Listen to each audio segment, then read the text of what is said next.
La ville de Baie-Saint-Paul procédera à l'installation de digues de sable temporaires sur certains terrains du centre-ville afin de prévenir d'éventuelles inondations. C'est ce qu'on apprenait le 8 avril dernier par voie de communiqué.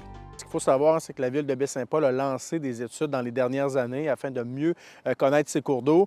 Les études ont avancé, donc c'est ce qui nous permet aujourd'hui de pouvoir mettre en place des mesures supplémentaires. Il y a déjà des mesures de première intention qui avaient été mises en place là, suite aux inondations du 1er mai 2023. La littérature nous apprend qu'on pourrait bonifier les mesures pour s'assurer que la sécurité des Baie-Saint-Pauloises et des Baie-Saint-Paulois soit bonifiée. Donc, on vient, par le biais de digues, là, venir ajouter des digues à certains endroits du secteur du centre-ville de Baie-Saint-Paul.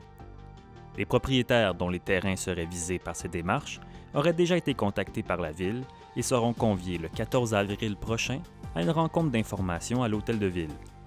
Si la réunion sera diffusée sur nos ondes dès 19h, la présence sur place sera réservée aux citoyens concernés.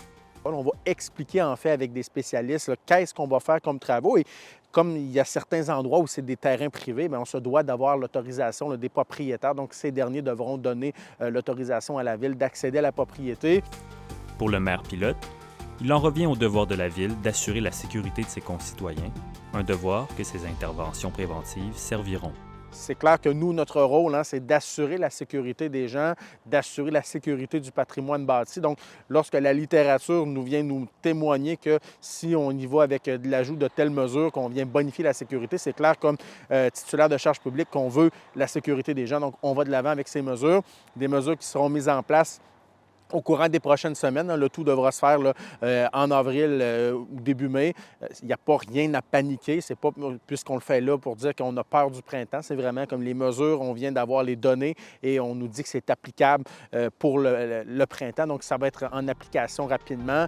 Le maire assure également que des installations permanentes sont prévues, mais que leur mise en place devrait plutôt se faire en 2028.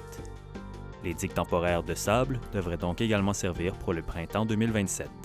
Les ouvrages de protection permanents ne seront pas mis en place là, dans les prochaines semaines, dans la prochaine année ou encore en 2027. Donc, il faut quand même y aller avec des travaux supplémentaires. Et comme je le dis, lorsque les données scientifiques nous permettent de mettre en place des mesures à un coût quand même très raisonnable, bien, nous, ça va de soi pour la ville de Baie-Saint-Paul qu'on va via cette voie.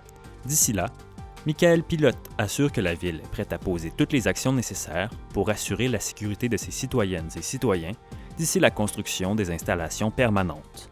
On est allé de travaux de première intention de l'année subséquente aux inondations. On a travaillé aussi sur nos plans de mesures d'urgence. Là, on a des travaux avec des digues de sable qui peuvent être apportés, on va le faire. Et s'il y a encore d'autres actions qu'on peut poser avant les travaux permanents, on va le faire. Et lorsqu'il y aura des travaux permanents, des ouvrages de protection, il y aura des consultations publiques dans les prochaines années et éventuellement, il y aura aussi des travaux qui vont se faire pour que les gens de Baie-Saint-Paul soient dans la meilleure sécurité possible.